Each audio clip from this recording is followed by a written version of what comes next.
Arrancando esta jornada, tenemos que hablar de lo que ocurrió ayer, todo un sacudón en el área de hidrocarburos.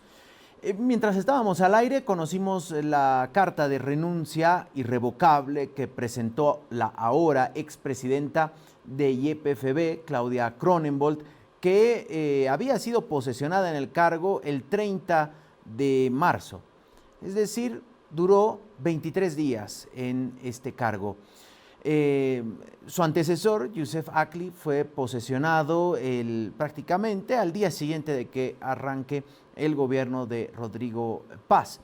En medio de una crisis por la mala calidad de la gasolina, ahora una escasez de diésel que por supuesto preocupa y enciende las alarmas, no solamente del sector productivo del país, que dice estamos en plena cosecha de la campaña de verano, a puertas de la siembra de la campaña de invierno y no hay diésel, sino también de los omnibuses, de transporte de pasajeros y de carga que por supuesto están, en vez de estar trabajando, están en las filas. Filas que sobre todo se ve alrededor de los surtidores del eje central. Nos imaginamos por la cantidad de motorizados que allí se desplazan. Estas son imágenes, por ejemplo, de la avenida Montes en la ciudad de La Paz, donde ahí hay un surtidor que vende diésel y donde, por la cercanía a la terminal de buses, es el lugar ideal para las flotas. Flotas que no están haciendo viajes y están sí haciendo filas para conseguir diésel, un escenario que era bastante recurrente en el gobierno de Luis Arce y que ahora se vuelve a repetir aquello. Bueno, en tema hidrocarburos hay una crisis institucional y hay que decirlo, porque el gobierno tiene en el poder poco más de 6 meses y ha tenido 2 presidentes de yacimientos petrolíferos fiscales bolivianos, 2 directores de la Agencia Nacional de Hidrocarburos, ustedes recordarán a la exdirectora de la ANH, la maratonista, ¿recuerdan? Que renunció, y también ahora 2 ministros de hidrocarburos. Ayer fue relevado del cargo Mauricio Medinaceli, en su lugar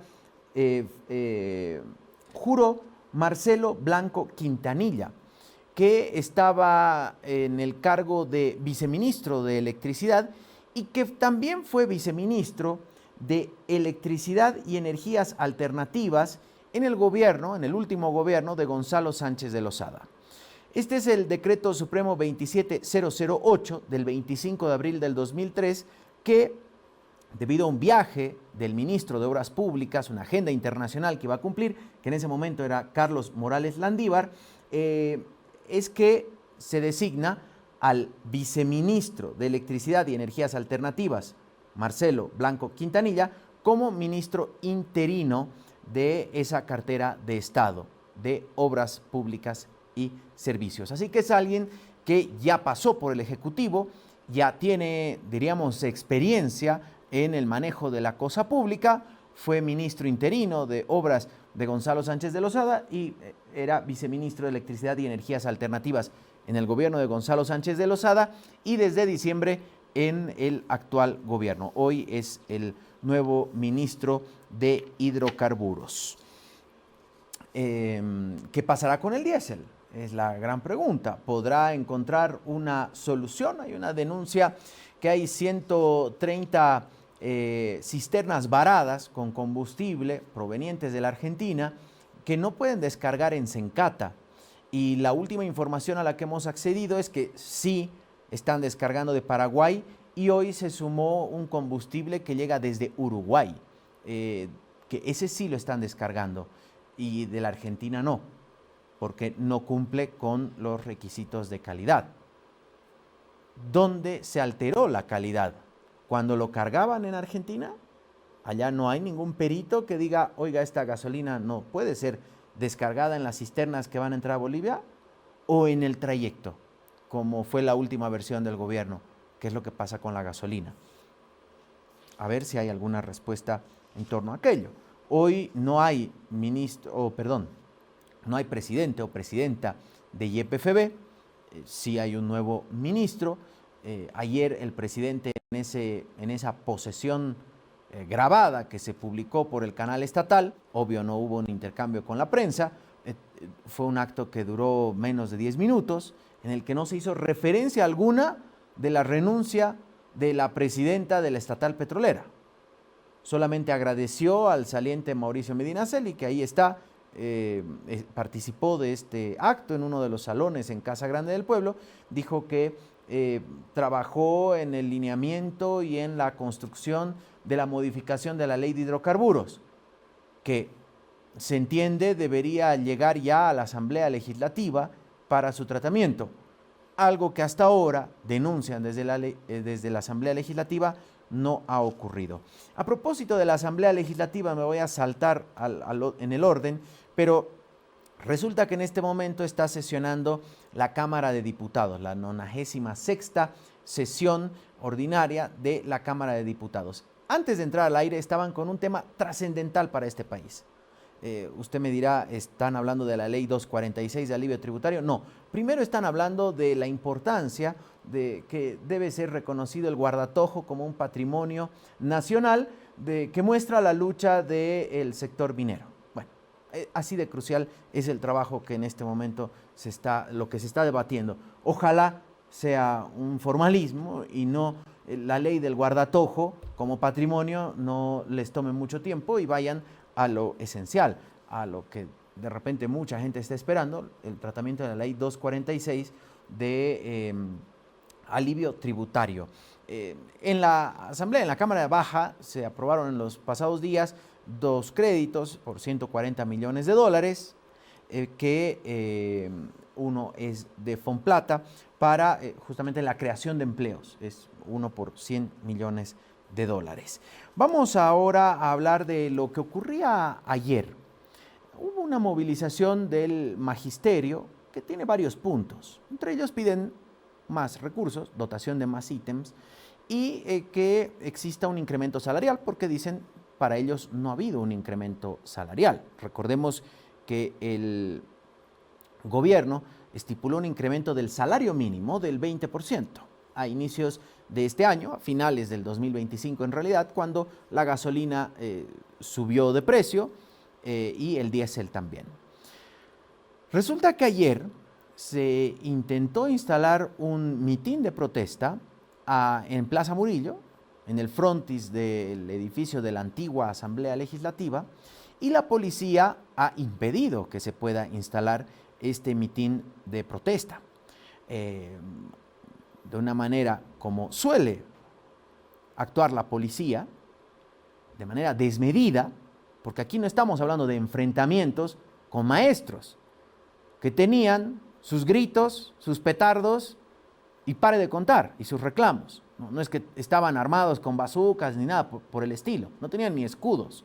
Y resulta que de una manera muy desmedida, en el uso de agentes químicos, rociando en la cara a los maestros manifestantes en las puertas de la antigua asamblea, también les llegaron a los colegas, a los periodistas. Ahí está el video, ahí el colega está con la cámara. En el video del propio colega, que estaba transmitiendo en vivo, le explica que él estaba cubriendo. La de al lado ya había sido, la compañera de al lado ya había sido gasificada, entendemos que es periodista del periódico El Deber, ya había sido gasificada y ahí él le reclama a la policía. ¿Y qué hace el gallito del policía? Le rocía en la cara con el gas pimienta. Dígame si eso no es abuso de poder, porque ninguno de los dos colegas ni estaba armado, ni era parte de la manifestación. Estaban cumpliendo su pega. ¿Es justificable que se pueda agredir a los periodistas así, o incluso a los manifestantes, si quiere ir más allá? De esto mucho no se ha hablado, no ha habido explicaciones del Ministerio de Gobierno o del comandante de la policía que salgan a siquiera pedir disculpas. Tampoco hemos leído un pronunciamiento de la Asociación Nacional de la Prensa. que se entiende en estos casos deberían ser los primeros en salir a reclamar por el abuso, el exceso policial contra trabajadores y trabajadoras de la prensa. ¿O es que necesitan ser famosos? ¿O solo se aplica esto para presentadores, los que están en estudios, o para la prensa amiga del gobierno? Ahí queda la pregunta del por qué no hay un pronunciamiento de la Asociación Nacional de la Prensa. Si hubiera sido un gobierno anterior, seguramente ya estaríamos con comunicados, brigadas de solidaridad, que me parece muy bien, porque no se puede aceptar el abuso policial en ningún gobierno. Y ahí surge la pregunta del por qué no se puede instalar una protesta en inmediaciones de la Plaza Murillo. En el gobierno del expresidente Evo Morales no dejaron que ingresen las personas con discapacidad y les rociaron de esa manera abusiva y canalla a personas que se estaban manifestando. En el gobierno de Luis Arce prácticamente vivía cercada esa plaza y nadie podía entrar que no sea con credencial. La pregunta es, ¿se va a seguir repitiendo esos abusos del poder? ¿Va esto más allá de los gobiernos que pasen? ¿Es una práctica que la policía define quién entra y quién no a la Plaza Murillo, o solo entran los cuates? Porque al parecer es así. Hay que ser cuate del gobierno de turno para poder entrar, manifestarse, insultar y hacer los mitines que a uno se le ocurra, y la policía no va a decir nada. Sabemos que una federación, la Confederación de Trabajadores de la Prensa, sí llegaron hoy hasta la Plaza Murillo para mostrar y expresar un reclamo por el abuso policial. Nadie más. El Defensor del Pueblo ha emitido también un comunicado, acá lo voy a leer, que expresa, dice y alerta, la Defensoría del Pueblo, expresa su rechazo a su profunda preocupación ante los hechos registrados en inmediaciones de la Plaza Murillo, donde periodistas y trabajadores de la prensa denunciaron, y estamos viendo las imágenes, son de ayer, haber sido afectados por el uso de agentes químicos, empujones y otras acciones policiales mientras realizaban labores de cobertura informativa durante la movilización protagonizada por la Confederación de Maestros Urbanos de Bolivia. Ahí está. En ese marco, la Defensoría del Pueblo recuerda que el Estado, a través de sus fuerzas del orden, tiene la obligación, abajo justo estaba leyendo esa parte, de respetar, proteger y garantizar el ejercicio del trabajo periodístico. ¿Qué va a decir la policía? Que era un riesgo para la seguridad de los efectivos policiales o de la Plaza Murillo, que 2 colegas estén grabando, o 4 maestros quieran instalar un mitin al frente de la Asamblea Legislativa.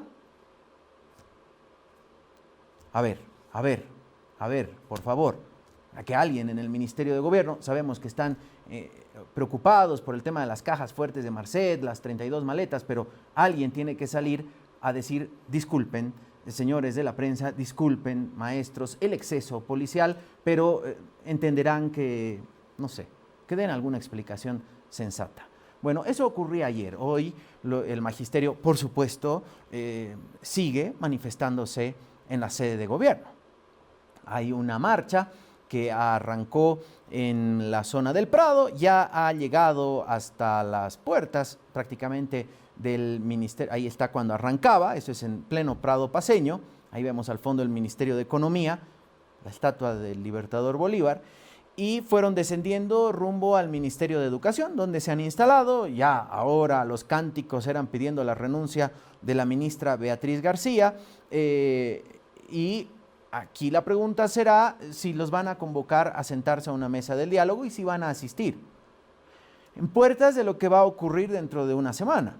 El 1 de mayo, recordemos, en la ciudad del Alto, habrá un ampliado de la Central Obrera Boliviana, que entre otros temas, parte del pliego petitorio, está el incremento salarial del 20%, algo que el magisterio también está solicitando y se está adhiriendo a ese pedido. A partir de que no escuchen las autoridades de gobierno, no los convoquen al diálogo, esto, contrario a lo que uno pueda sospechar, podría llegar a agravarse si van sumándose gremios a este pedido. Ayer preguntábamos al presidente de la Cámara Nacional de Industrias si habían sido convocados por autoridades del gobierno para hablar e instalar esta mesa tripartita que hable del aumento salarial. Mesa tripartita conformada por el gobierno, el sector empresarial y el sector de los trabajadores representados a través de la Central Obrera Boliviana. Nos decía que no. Estamos a puertas del ampliado de la COP, a puertas del festejo del Día del Trabajo, la conmemoración. ¿Va a haber alguna convocatoria? Entendemos que debería hacerse. Hoy también, a las afueras de la gestora, el marchódromo se activa con todo, había una pequeña manifestación, a las afueras, esto es del Ministerio de Economía, es esto, ¿no? Más bien, hablando de la gestora y de los aportes. ¿Qué es lo que pedían? Que se les devuelva el 100% de sus aportes. Este grupo de ciudadanos y ciudadanas que pedían la devolución de sus aportes. Amén de que, bueno, de que necesitan los recursos, nos inferimos. Así que esto se vivía a las afueras del Ministerio de Economía. Otra marcha que partió la anterior semana desde el departamento de Pando y que hace su paso hacia la ciudad de La Paz, ha llegado hasta, les voy a decir hasta qué comunidad, ha llegado a Zapecho, una localidad del municipio de Palos Blancos, en el departamento de La Paz. Ahí ven esas imágenes, son imágenes de hoy en esta comunidad, la comunidad de Zapecho, esto en el norte del departamento de La Paz, a unos aproximadamente 229 kilómetros de la sede de gobierno. Se espera, se calcula que la siguiente semana, depende del ritmo que vayan, ya nos decía uno de los dirigentes del sector de los trabajadores campesinos del departamento de Pando, que claro, vienen de las tierras bajas, conforme se vayan acercando a las alturas, el ritmo va disminuyendo, el paso de la marcha que según también nos decía este dirigente con el que hemos hablado en un par de ocasiones, está conformada por más de 2.000 personas, incluidas familias con niños, incluidas personas de la tercera edad, y que rechazan la ley 1720, llamado o conocido también como proyecto de ley 157, que permite la modificación de pequeña propiedad a mediana propiedad de la tierra, por lo tanto a poder hipotecarla, a poder acceder a un crédito, y desde el gobierno, y esto dicen, va a fomentar el monocultivo o que grandes poseedores de tierras puedan ir comprando estas pequeñas porciones de tierra e ir incrementando su riqueza. Desde el gobierno nacional dicen que esta ley no pone en riesgo las tierras comunitarias de origen, que no es de aplicación obligatoria, sino voluntaria de la familia o del dueño de esa parcela, de ese pedazo de tierra, y que por lo tanto no debería preocupar a los sectores movilizados aquello.